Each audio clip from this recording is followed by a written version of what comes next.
सबसे पहले सबसे बड़ी और अहम खबर, मध्य प्रदेश में राज्यपाल आनंदीबेन पटेल की मंजूरी के बाद 48 घंटे के भीतर भीतर धर्म स्वातंत्र्य अधिनियम 2020 लागू हो चुका है। राज्यपाल ने प्रस्ताव पर हस्ताक्षर किए और इसके बाद सरकार ने अब इसका नोटिफिकेशन जारी कर दिया है। सभी कलेक्टर्स को इसकी प्रति भेज दी गई। इसके पहले शिवराज कैबिनेट ने प्रस्ताव को लखनऊ भेजा, जहां गुरुवार को राज्यपाल ने इस पर हस्ताक्षर कर दिए। हालांकि इसे 6 महीने में विधानसभा से पास कराना होगा। पिछले साल 29 दिसंबर को शिवराज सरकार ने कैबिनेट की मीटिंग में इस अध्यादेश के ड्राफ्ट को अनुमोदित किया था, इस पर स्वीकृति दी थी। इस अध्यादेश में प्रलोभन, बहला फुसलाकर, बलपूर्वक धर्मांतरण करवाकर विवाह करने या करवाने वाले इन सबको 1 से 10 साल तक सजा और अधिकतम 1 लाख रुपए तक जुर्माने का प्रावधान इस कानून के अंतर्गत है। गैर जमानती अपराध इसे माना जाएगा। धर्मांतरण और धर्मांतरण के बाद होने वाले विवाह के 2 महीने पहले डिस्ट्रिक्ट मजिस्ट्रेट को धर्मांतरण और विवाह की पूर्व सूचना देनी पड़ेगी। दोनों पक्षों को लिखित में इसका आवेदन देना पड़ेगा।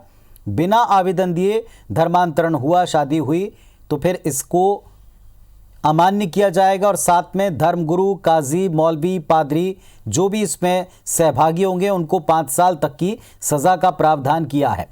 धर्मांतरण और जबरन विवाह की शिकायत पीड़ित, उनके माता पिता, परिजन या गार्जियन कोई भी कर सकता है। सहयोग करने वालों को भी मुख्य आरोपी की तरह ही आरोपी माना जाएगा। अपराधी मानते हुए मुख्य आरोपी की तरह ही उनको भी सजा के प्रावधान झेलने पड़ेंगे।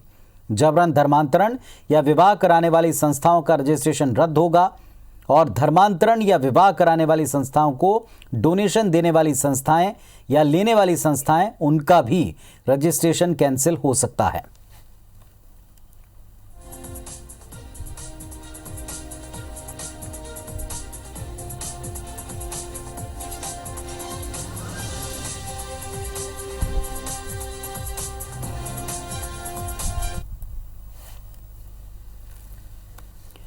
इधर भोपाल में लव जिहाद का सनसनीखेज मामला भी सामने आ गया। लव जिहाद से पीड़ित एक 26 साल की लड़की ने फांसी लगाकर आत्महत्या कर ली। 5 लाइन का सुसाइड नोट छोड़ा है। लड़की ने अपने सुसाइड नोट में लिखा कि वो आत्महत्या करने जा रही है। मृतक लड़की ने इसका जिम्मेदार आदिल खान और उसके पिता खलीक खान को बताया। नोट में लड़की ने आरोपी का पता और मोबाइल नंबर भी लिखा।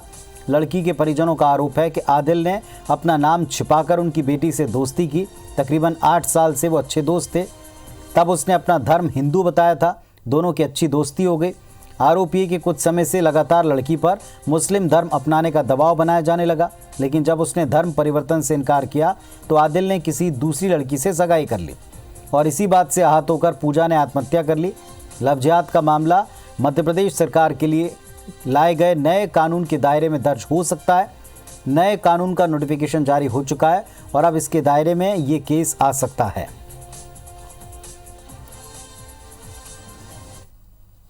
और वो उसको मेंटली और फिजिकली दोनों टॉर्चर करता था और इतना डिप्रेशन दिया कि उसने सुसाइड कर लिया चुपचाप, किसी को बिना बताए। और एक सुसाइड नोट भी छोड़ दिया जिसमें उसका नाम लिखा हुआ है कि मैं आत्महत्या कर रही हूँ, जिसका जिम्मेदार आदिल खान है। और उसका नंबर, उसके पापा का नाम, एड्रेस, घर का एड्रेस सब लिखा हुआ सुसाइड नोट में। बेटी पे ड्यूटी जाती है, ड्यूटी से आती है, पर वो उसने खोल के बता नहीं पाया डरों की वजह से उसके, क्योंकि उसे ये लगता था हमारे मम्मी पापा को जब वो बताते हैं तो कोई ऐसा नहीं कुछ कर दे।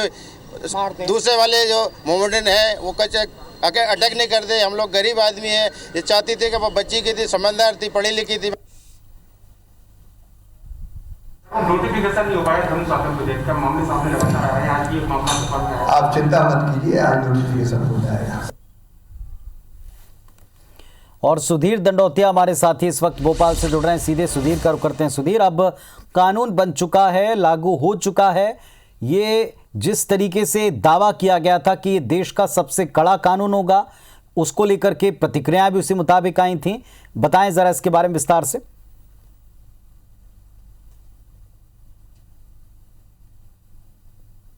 स्थिति में आ चुका है और नोटिफिकेशन का इंतजार किया जा रहा था, क्योंकि राज्यपाल आनंदीबेन पटेल ने लखनऊ से ही 2 दिन पहले में इस पूरे कानून को अध्यादेश को मंजूरी दी थी और उसके बाद में कल मंत्रालय अध्यादेश की कॉपी जो है वो पहुंची थी और उसके बाद से इंतजार किया जा रहा था कि कब इस अध्यादेश को जो है नोटिफिकेशन के जरिए लागू किया जाएगा।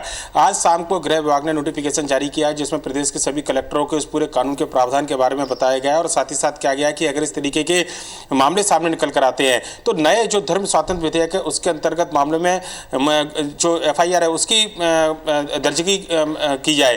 पर पता है इस पूरे कानून के अंतर्गत कई सारे कड़े प्रावधान किए गए हैं। 10 साल तक की अधिकतम उम्र कैद का जो प्रावधान है, एक सबसे बड़ा कड़ा प्रावधान यही है, क्योंकि यूपी के अंदर जो कानून लाया गया था उसमें 5 साल तक की सजा का प्रावधान किया गया था।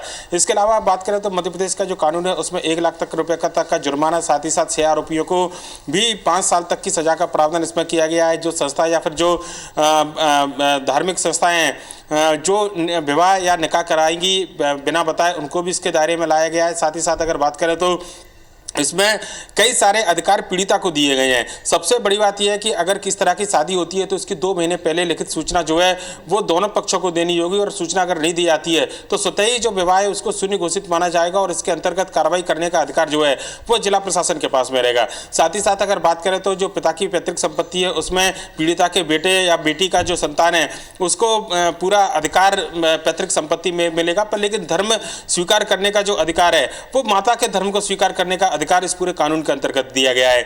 इसके अलावा अगर बात की जाए तो और भी कई सारे प्रावधान इस पूरे कानून के अंतर्गत किए गए हैं, जिसमें खासकर अगर बात करें तो जो शादी को शून्य घोषित करने की बात थी वो एक सबसे बड़ा पूरा इस पूरे मामले में प्रावधान है। कई सारे संशोधन आए थे। सबसे पहले 29 सितंबर को कैबिनेट की बैठक में ये पूरा मसौदा आया था, जिसमें संशोधन को लेकर चर्चा की गई थी और आते आते तकरीबन 4 से 5 महीने इस पूरे कानून के ड्राफ्ट को बनने को तैयार हुआ और उसके बाद में आखिरी दौर में भी कुछ संशोधनों को जोड़ा गया था, जिसके बाद अध्यादेश के जरिए पहले विधानसभा के जो सत्र था मानसून शीतकालीन सत्र उसके अंदर लाया जाना था, पर लेकिन विधानसभा के की कार्रवाई स्थगित होने के बाद अध्यादेश के जरिए कैबिनेट से एक बार फिर से इसको मंजूरी ली गई और राज्यपाल के पास अध्यादेश के जरिए मंजूरी दिलाई गई।